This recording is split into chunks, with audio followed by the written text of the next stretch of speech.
Today, we are talking about Karel's recent experience in Italy for the Icon Extreme Triathlon. So, we're going to do a bit of a recap from the race. I have some questions I'm going to ask him. And also, we're going to talk about a topic that a lot of athletes can relate to when your prep doesn't go as planned, you have obstacles arise, you don't feel as prepared as you should be or that you want to be, and how. What kind of skills are needed or mindset is needed going into those your races when the prep doesn't go as planned, and we've all been there. All right. The first question is, what made you excited to race Icon? I did it last year, and then you said right after the race that you wanted to do it. So why was it important to you to do the race? Well, it was exactly what you just said. We went there for your race last year, and I had never been to Livigno before, or that part of Italy before. And it was the first time that I get a chance to climb up some famous mountains like the Stelvio Pass that I only watched on TV during the Giro d'Italia coverage, and I watched it since I was a kid, and I finally got a chance to ride it, and then realizing that you can actually do a triathlon and covering all these some of these famous climbs. It was pretty exciting. So yeah, I was super stoked. Plus the the whole area there, the Livigno, it's kind of like an athlete's paradise. Athletes goes there. Professional cyclists, professional triathletes, cross country skiers, biathlons. Like so many athletes go there for training camps because the Livigno sits at a little bit higher than Boulder. It's about 5,500 feet, and from there you can go up to 9,000 plus feet and do some awesome climbing. They have a whole bunch of trails for running, mountain biking, cross country skiing, and Long course pool, short course pool, sports facility lake. is awesome. Like everything is, so it's really athlete's paradise. Yeah. So going into the race, what worried you the most? When I did the Icon, I was most worried about the water, and really the cold water, but that really kept me motivated all year to put in the training. I felt like in Ironman, I had done so much.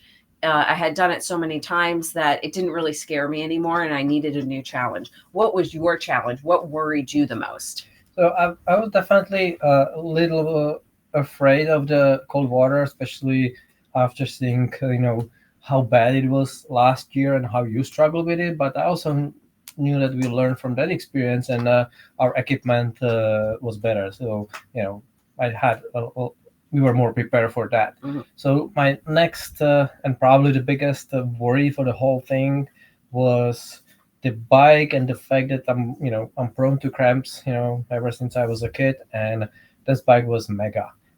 16,000 feet of climbing, and it's not like people look at a climbing as how many feet you climb.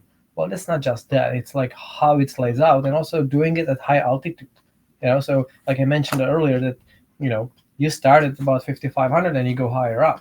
So it's Mhm. not just doing how many feet of climbing total, but where you're doing. You're doing at the high altitude, and the climbs are long. The Stelvio Pass took me over 2 hours. Like I don't know, what was it, 220 or something like that. So that's a long climb.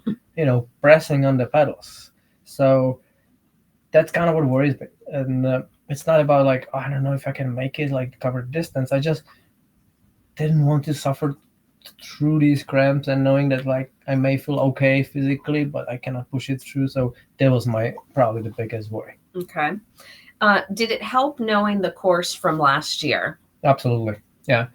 It's always helpful when you know the course and knowing exactly where you are at any given moment. And I also really like the layout of the race. So like as an example, when I did my first action try in the Stoke Brixia, man, the profile of the course is just kind of like you climb up for several hours. Although the first part was kind of like a not noticeable, but it was still elevation gain.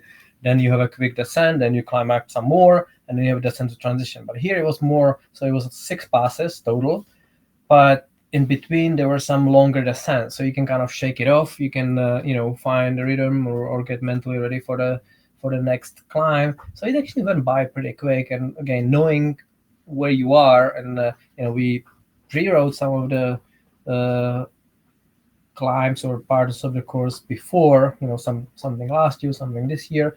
So I was very, very familiar with it. How did you feel when you learned that they changed the bike and run course the day before the race? Didn't really affected me at all. Do you want to talk about that, why they changed it? Yeah, so there were some rock slides on that original course, like as you start the running, through the woods.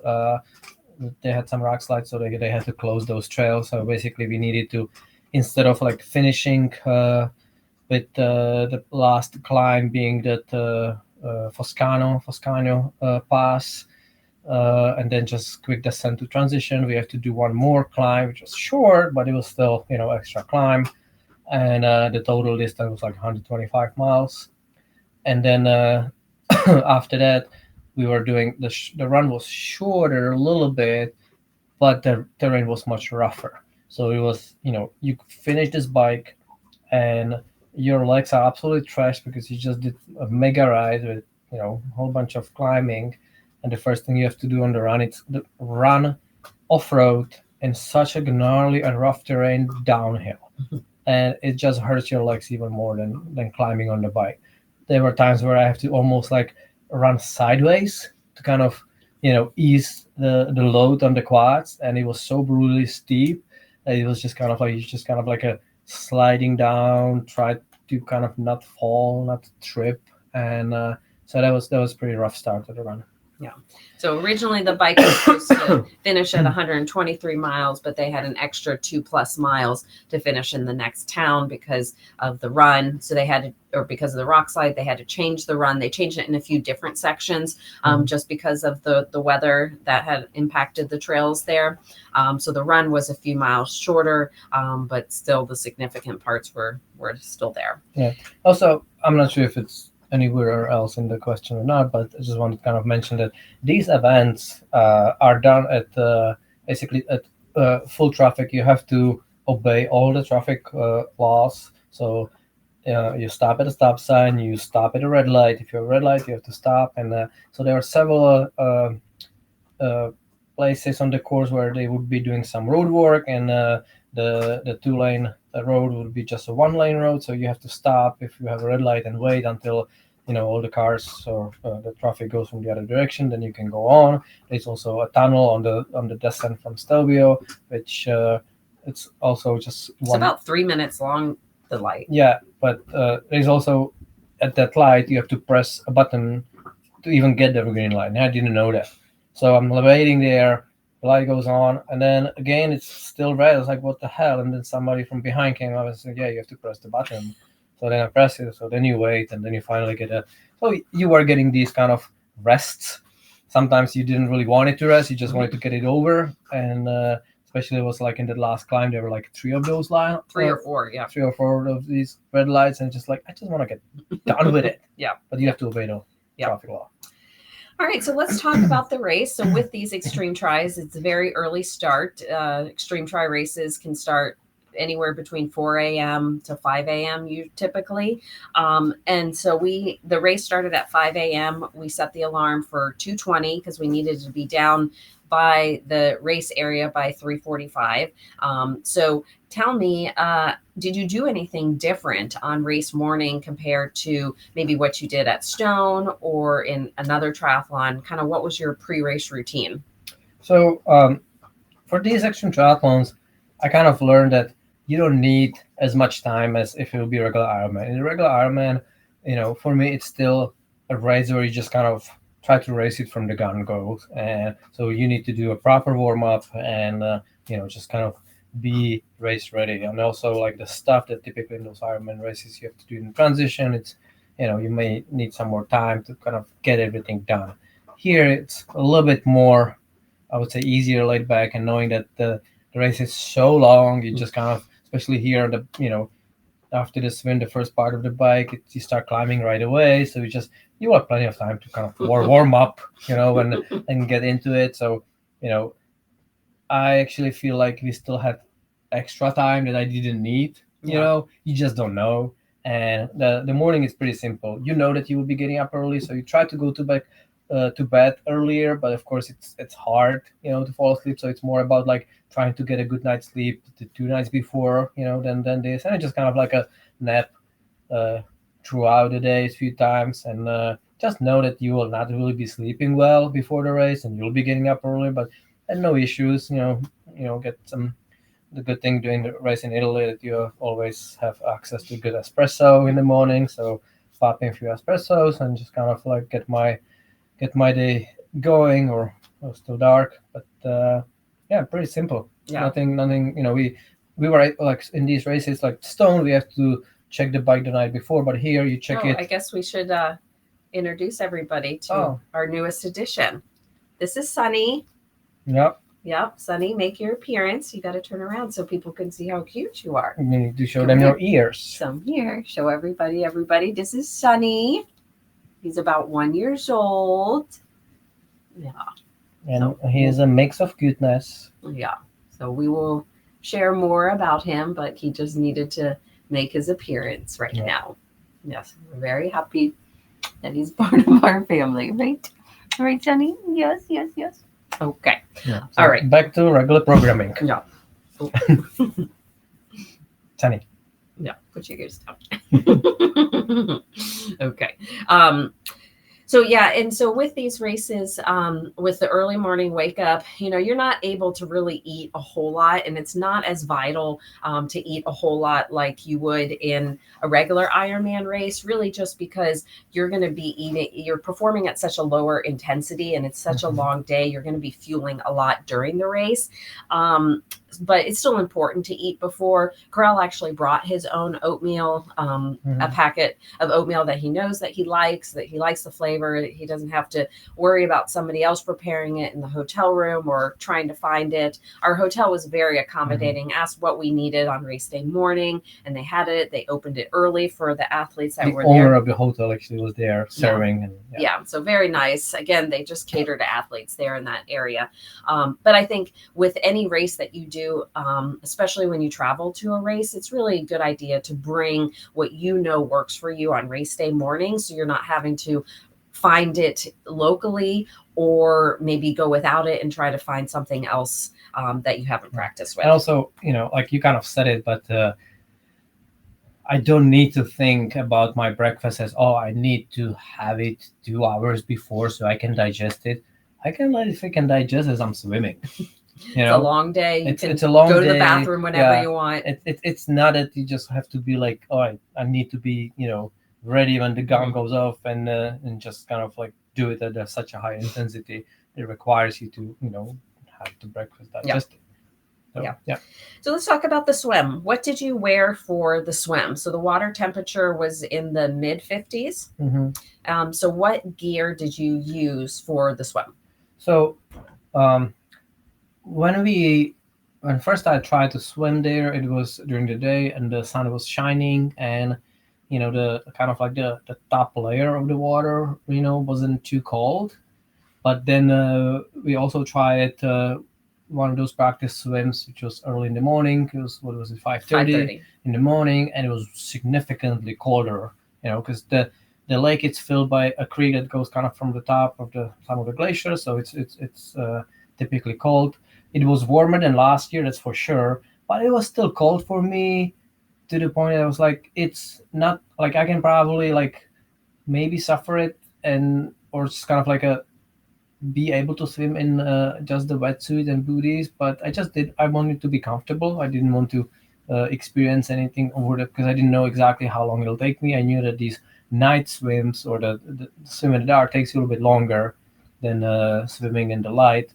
So I just wanted to be comfortable. So, I used my regular wetsuit. This is several years old, the Roka Maximum Buoyancy one, which is the cheapest suit they have, and it works well for me. And then I had like a neoprene vest with hoodie that goes under the wetsuit. So it's kind of like it's from the bore, so it has the hoodie kind of with the cap that goes over, so it prevents the water going in. It's just extra layer, and it's made from the kind of like the thermal material on the inside, the thermal liner. Then I had the gloves, and I had also booties. It definitely felt a little bit more restrictive, and it's just different sensation swimming with gloves. It's not fun, It's not fun. But but again, it's nice to be warm. at no point I felt the cold.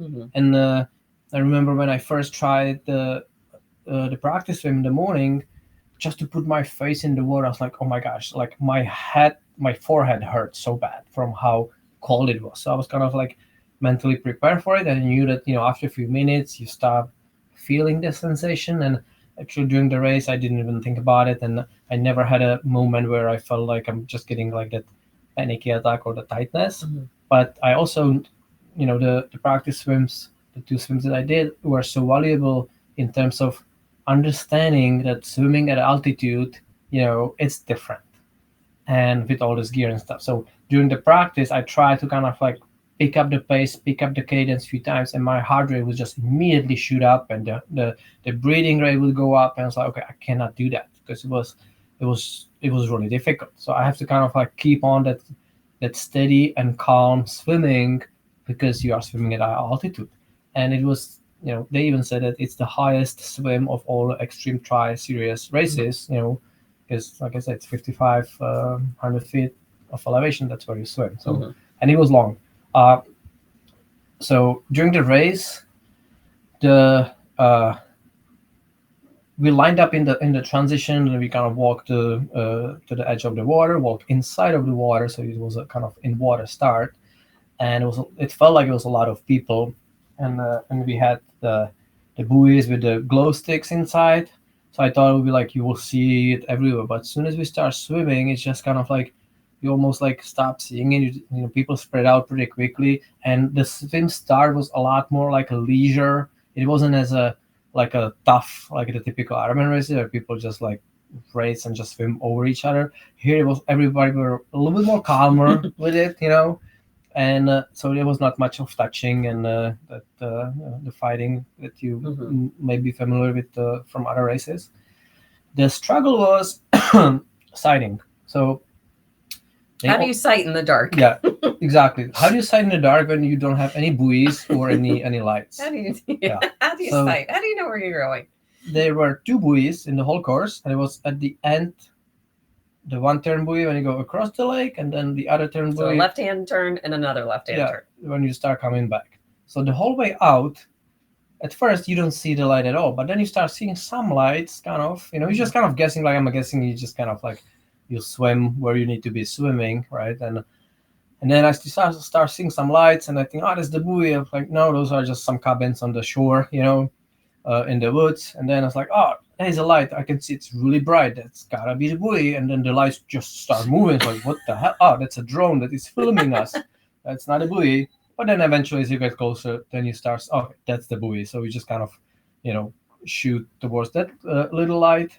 And then the second buoy was easy. And then on the way back, it was fairly easy just because they have a big light beam on the shore. So it was like, finally you have some point of reference that you can actually sight off and swim. So, and through the whole swim, I really didn't see almost anybody. I was like, here and there, I would see like 2 people, 3 people, or nobody. And it was just kind of like, it's a different sensation swimming in the dark, and I kind of like it. No. Yeah, I realized that I liked it in the stone when I did it the first time, and he's just kind of like, it just kind of goes with my personality. Like, I don't need people. I don't need to see anything. All right. So now we transitioned. You put a dry kit on, Mhm. completely dried yourself off. Yeah. That was something you decided. Stripped down, butt naked. Everybody's doing it, Yeah. and nobody gives a shit. Yeah. It's not like here. So now we get to the bike. So was it overwhelming to think about climbing 16,000 feet and riding 125 miles?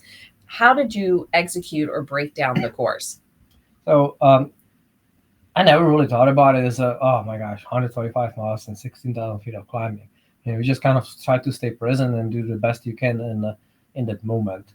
But from all the other races that I've done, and even compared to that first extreme try I've done, leading to this was not that the best, and I did not feel the best physically, and we'll get to it later.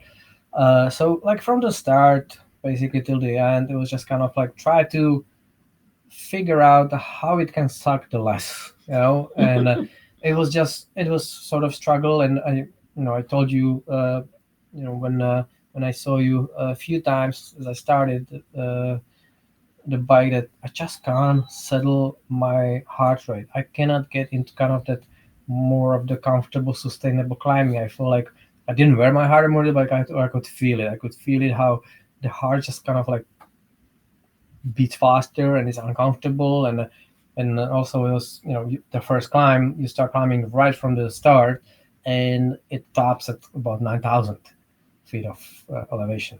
So it's fairly high.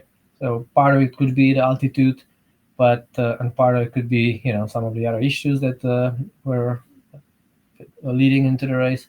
But it was just kind of, didn't feel myself, didn't Yeah. feel like myself.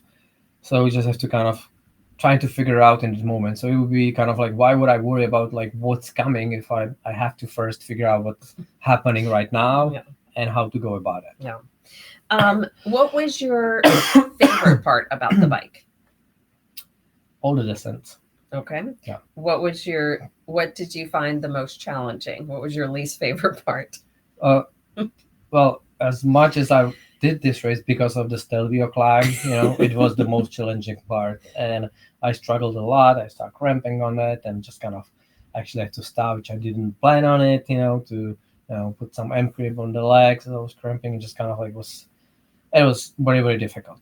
So, just so people who may not know about the Stelvio is a famous climb that has 47 switchbacks, so hairpin turns, very iconic climb in cycling races, but also a climb that a lot of people set out to do in Italy.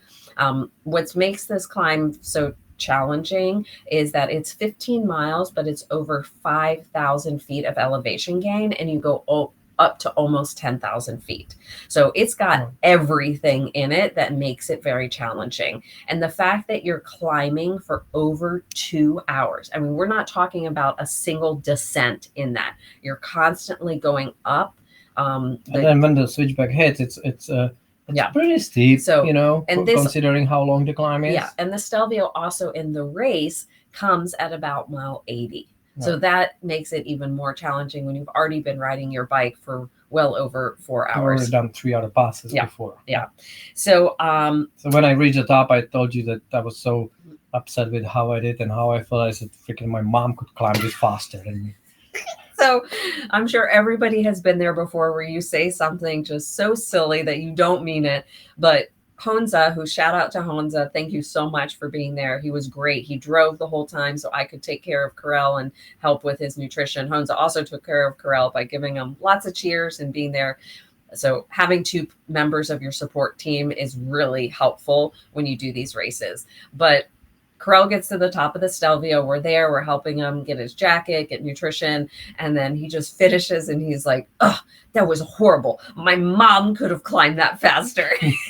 Honza and I just started laughing. And in Karel's mind, he was totally serious. And I'm like, your mom has trouble walking up our street sometimes. She's 80 years old. She's almost 80.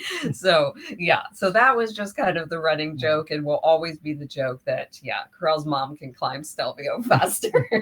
So it was a good laugh. Yeah.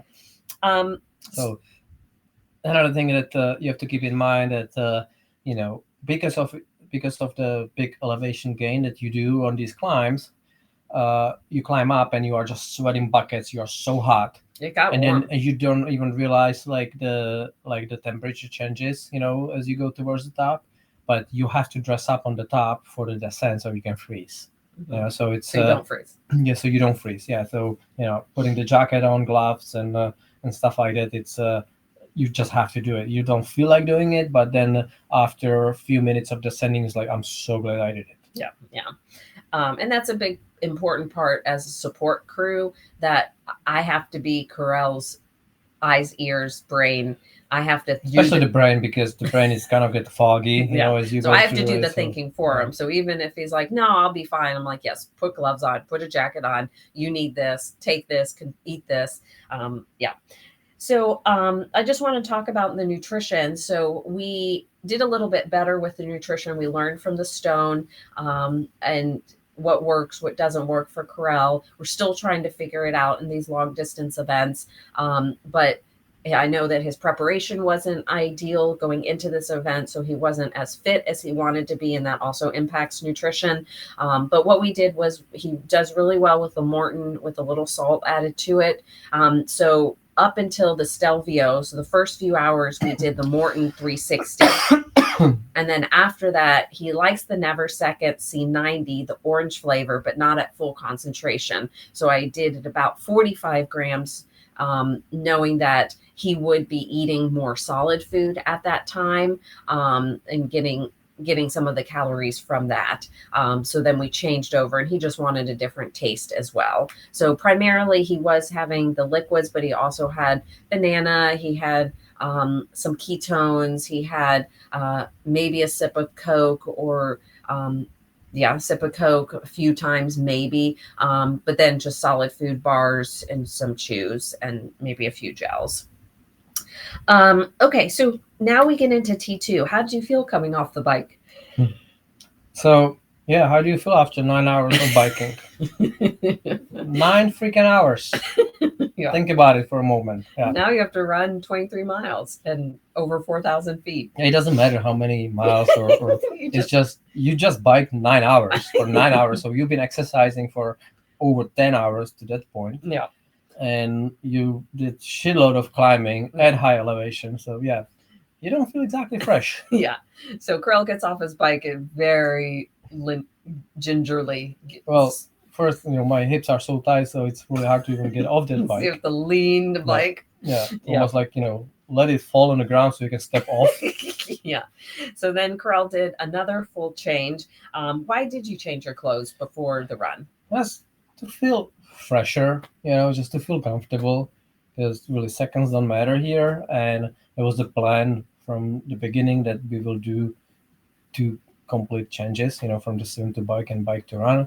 So I just put the normal kind of like a running shorts with a liner and our XTRI Castelli, like the running shirt, that short sleeve shirt that we have, and just to feel better, to feel comfortable. So you're not in the same outfit. And plus I used the cycling shorts like a Babes on the bike, so it wasn't the tri kit, so I would not want to run with that thick chamois. Yeah.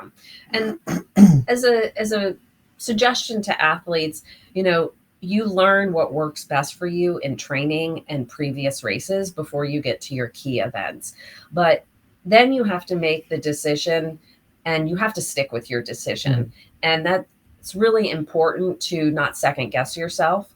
And so Karel was kind of second guessing, do I wear a tri kit? Do I not? Do I change? Do I not? And I think these are all normal things, when we're so used to doing it in one way with Ironman, and then you have these extreme tries with different weather and it's different intensity.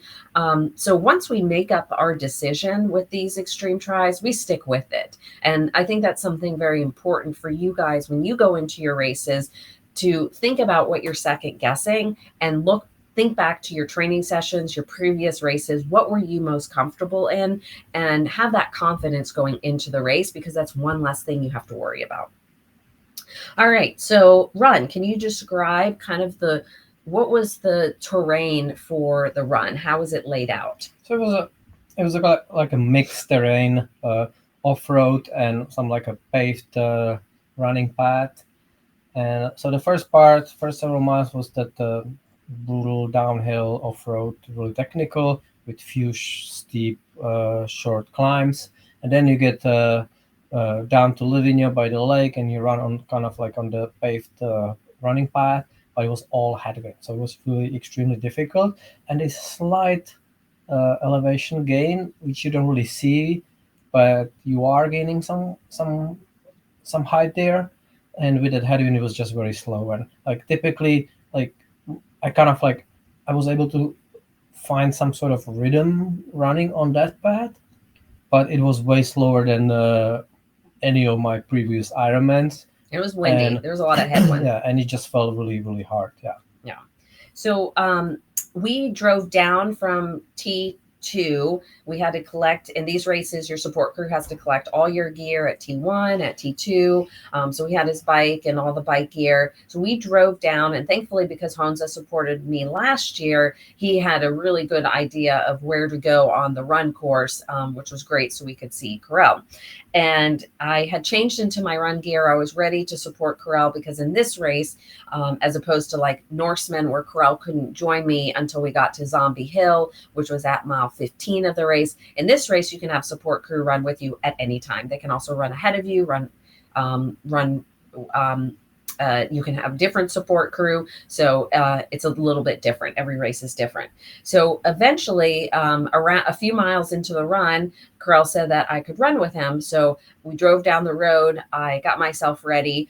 I started to run with Karel, and I could not keep up. No, And that's not true. It's like you started running with me and it was fine, but then we caught up to another racer with his support crew, and like I mentioned, it was such a strong headwind, and so we caught up to them, we passed them, and they just like launched right behind us to take, to be basically in the draft to not feel that wind, and I was like, hell no, I'm not giving you this free run.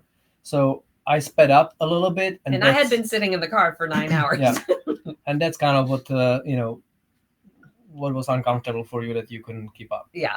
So I was just like, oh my gosh, I'm failing Karel. I can't keep up. I felt so bad. We didn't even communicate. I was just like, just go ahead. I'll meet you. Yeah, I was like, I knew that there are other points. Yeah. And, I realized like, okay, you're not running with me, so you'll join me later. Yeah. But now here no I big am deal. on a trail, and I'm like, I don't want to keep running because my legs are going to get tired, and now I won't be able to run with them later. So I started getting worried. Like, I've ruined Karel's race. He's not going to be. I'm not going to be able to keep up with him. But actually, so the good takeaways from all this was that because I was forced to change the rhythm and sped up. All of a sudden, I just felt better. Mm-hmm. You just kind of like, oh, I actually like you, almost like you open it up and I like it better. So I actually went with it for the next several miles, and then kind of the terrain changed from just that path with a straight headwind into like in the woods, and some undulation change, and I have to include few kind of like a power walks up hills. But I start passing more people, so that kind of gives me some motivation, and then. Again, knowing that course, because last year I did the whole run course with Marty, so I knew exactly where I was, although they did some changes this year, but I still kind of had idea where I was. So then you just kind of like making a loop on the back end of the course and start heading towards Livigno again before you start doing the last big ascent to the top of the mountain. And that's where I saw you again. And, at that point, I was still like running pretty well. But I told you, like, I'm getting tired. You can run with me now. And I was so nervous. And so he's about like 7-8 miles into the race. And I was really nervous. I was like, oh my gosh, I'm not going to be able to keep up. And I started running with him, and I'm like, oh my gosh, this is so easy. I'm like, come on, Karel, you can run. It was faster. more like a 9 miles in, but yeah. So yeah. So I ended up running 15. Okay. I ended up running about 15. Yeah, you're right. So about 15 miles total. So I had to be in good shape to be his support crew. Yeah, but then it started getting to be really, hilly, up hills, and the downhills just hurt the most. Yeah. My legs were just locking up on, like, the quads were locking up on all those downhills, and on the grass. It's off-road and all that. And then the last kind of thing that did me was there was a really steep and long descent to the T3. So in these races, you have the additional transition where you have to have the mandatory gear, and that's where you need to have the mandatory support with you and stuff. But it was like really steep descent down, and it just completely hurt my legs. So when we started from the T3, it was supposed to be just kind of like an easy run, net downhill in the town. I couldn't do it. Yeah. I was like barely moving, and it's like, wow, this is crazy. Yeah. And the hardest part of the course, it's about to come. Yeah. So we're in T3. So at that point, you have to make a certain cutoff, which we did.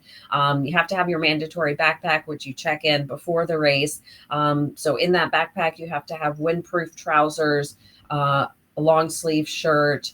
You have to have a hat, gloves, headlamp. You actually have to carry a headlamp with you when you start the run, because it can get dark for a lot of people when they start the run. And then you also have to have it at T3. and then in a jacket with a hood. So you Yeah, have to have these things. for the non-British listeners, trousers are pants. Did I say trousers? Yes. Well, that's because that's what they list in the. In I can't believe I said trousers. Yeah. Yeah. So and we then also and our hiking we poles. typically do dinner. We don't do suppers. And we had our hiking poles Yeah. as well. So we collected all of that. I also grabbed a bag. Every time I saw Karel, I always had all nutrition, a variety of nutrition for him, amp cream, any chafing cream, anything that he would need, I had available for him. And sometimes I had to tell him what he needed, and sometimes he wouldn't take it, but at least it was available. So we started in T3. So the last 7 miles, so we went through the town, which I thought was going to be a lot of fun, but Karel was just miserable in that town with all the pounding. And then we get to a super steep ski slope, grass, and hiking up that with our hiking poles. And then you kind of were running by cows. The cows got into the way. One of the cows was like falling down the hill because another cow pushed him, and they were all in our way. So we had to go through them. And I didn't care at all. I was just like out of it. So I was like, whatever. And I'm like, look at the cows, look at the donkeys. Oh, look at the pretty horses. Like this like 500-pound cow. It's like falling on me. I was like, whatever, just kill me right here, and I'm done with it. Yeah. So Crow's pretty out of it at that point, but I understand. I've been there as well. We're both two very different athletes. I like Karel telling me what to do in these races, and I'll do it. And for Karel, he just wants to kind of have his space and just me there. He likes me there, but just more for like just being there, the presence of being there. I think, and you know that I always do whatever I can. Yeah. To do better or to move forward. You know, so if I can, it's really because I just cannot. Yeah. So then the to me, the funniest part of the race was when Karel, we were getting to the last 3 miles, which really that is where you get most of the elevation. It's about 1,000 feet of elevation for every mile. So it's pretty significant. So you're kind of going up this gravel road up to the very top to 9,000 feet. 10,000 actually. Is it 10,000? Yeah, that Carousel, it's higher than that? Yeah. Okay. Over 2,000 meters high. Okay. So the funniest part was that here's teams of 2, and there was probably maybe between 3 to 5 teams across like a mile and a half to 2 miles. Everybody is struggling. The support crews are all happy, but the athletes are all struggling, like heads down, like zombies. And it's like everybody's trying to go as fast as you can. So we're passing somebody going like 24-minute miles, and then they're passing us going like 22-minute miles, and then we repass them. So it's like the slowest race ever. And I just could not stop laughing about that, like how competitive we all are. They're all dying and everybody's like shuffling, but nobody's really moving very fast. So, and then as we are heading up, all of a sudden we hear Honza cheering us from the gondola. Yeah, he was like, go. So that was funny. So so now let's talk about the last 20 meters or so up the hill. So just when you think that it cannot get any worse or any steeper, there's this like super steep part to the finish. You know, they just made it up to whatever, you know, it's good 40%. You know, it's just they even threw a rope this year. Rope, and you kind of like you are on all fours and just try to crawl up, and to not like to throw a stone to the end. I really got hit by a rock right on the bottom of that, because there was like the cameraman and it was like all rocky, so we probably like accidentally hit a rock that just kind of rolled in and just hit me in my shin. So then I'm here like, you know, in all my pity, just kind of like, I'm hurt, somebody shot at me. So I have to deal with that, and then finally made it up. And how did you feel at the finish line? You are just so tired and empty. You kind of like, you try to pretend like you are happy, but in all reality, you're just so glad it's over. And you are just kind of like, you don't know what you feel. You know, it's kind of like you can be prepared, like I'll be celebrating everything, but you're just kind of like, I was just kind of like, it takes everything out of you. Yeah, I had no extra energy to give, to be happy or to be celebrative or whatever. I was just, I can stop now. Yeah. I think one of the things that makes extreme tri so unique is in an Ironman, you really can pace yourself and you have to pace yourself. But in an extreme triathlon, sometimes it gets so difficult that you have to give your best effort. And that's really why it's just so physically and mentally exhausting in these extreme tri events where you're almost emotional. You have no emotion and you're so empty just because you literally have to give everything just to get to that finish line. I mean, to get up that finish line was just ridiculous to get to that finish. Would you do another extreme tri event? You've done two now. Are you enjoying it? I actually do. And of course, during the race, it's just like the typical Ironman, like, Never. yeah, I'm done with it. It's done. But yeah, I'm actually signed up for another one, and we'll be going to Chile in December and do the Patagon Man together with our athlete Catherine. Yep. And I'm really excited about it just because it's a new part of the world that we've never been to, and like all these, every extreme triathlon is different. It has a different level of extremeness of different parts. So that's kind of what's exciting. It's not just like stuff that you can expect and stuff that you are used to and you can relate to.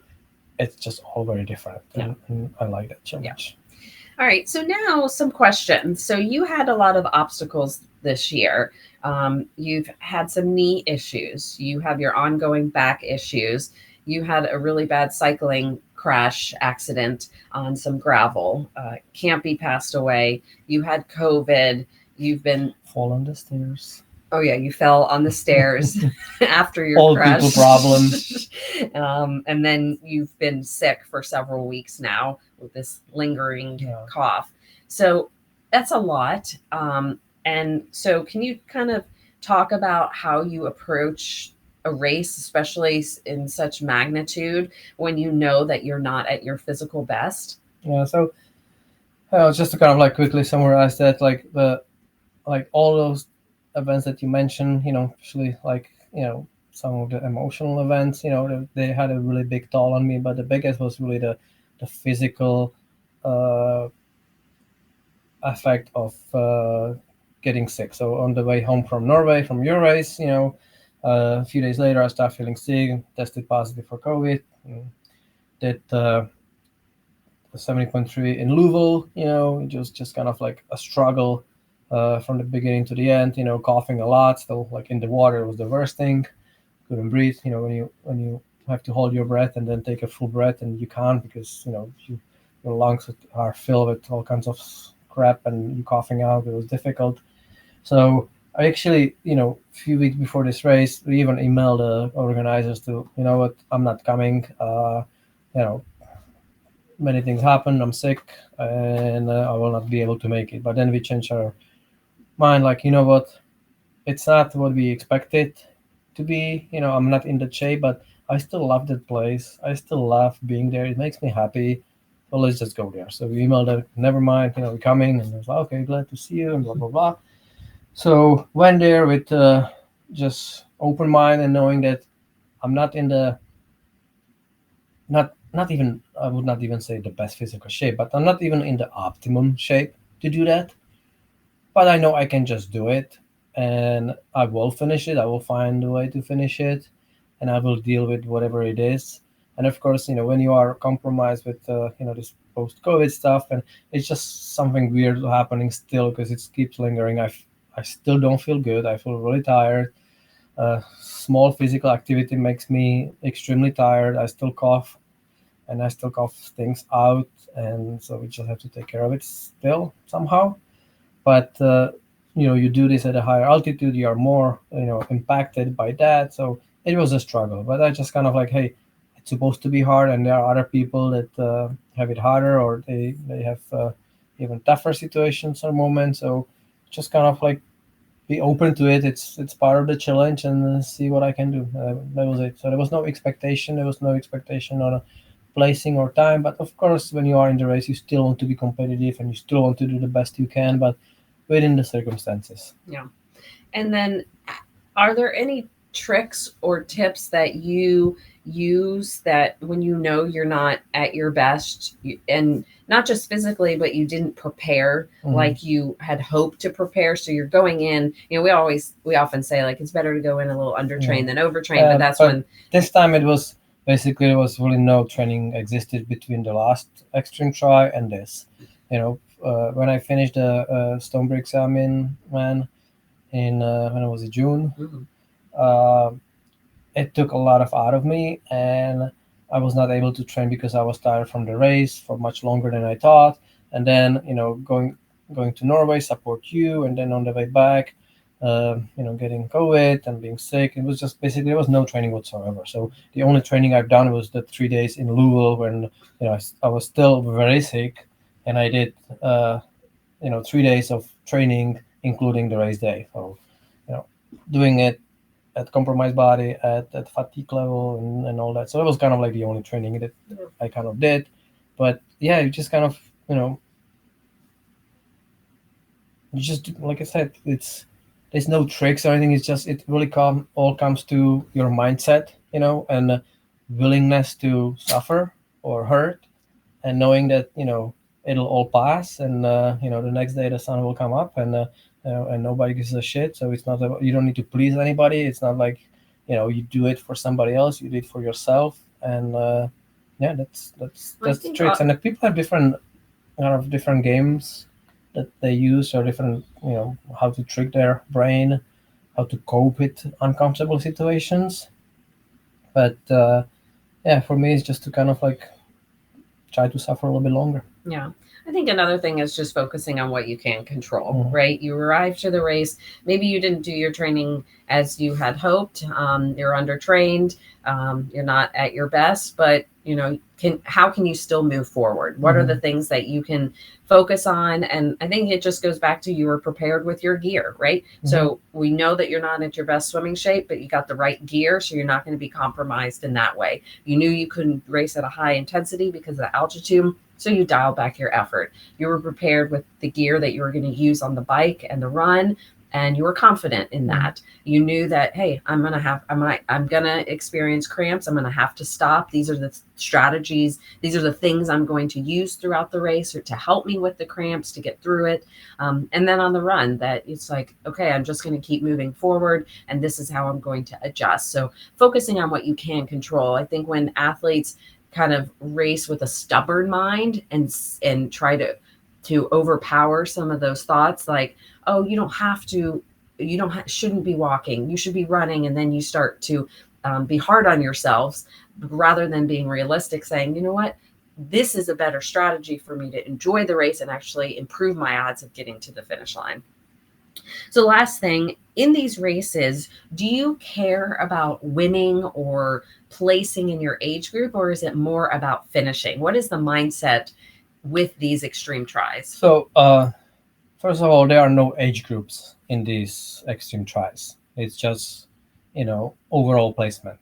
And they always say that it's not a race, it's a challenge. And it is true, it's a challenge within yourself. But if you have the competitive mind, you always want to beat whoever is around you, and try to be the best you can. So yes, I do care about placing, but I also know that I cannot be winning these races just because I'm older and they are younger guys, and usually somebody who is racing professionally shows up, and so there are some faster people, but you still kind of want to do the best you can. So like in the if I was healthy and prepared, I believe that I can be for sure top 10. Maybe I can shoot higher. Like in the best case scenario, I was kind of like, before all this happened, I was just thinking like maybe I can be top 5.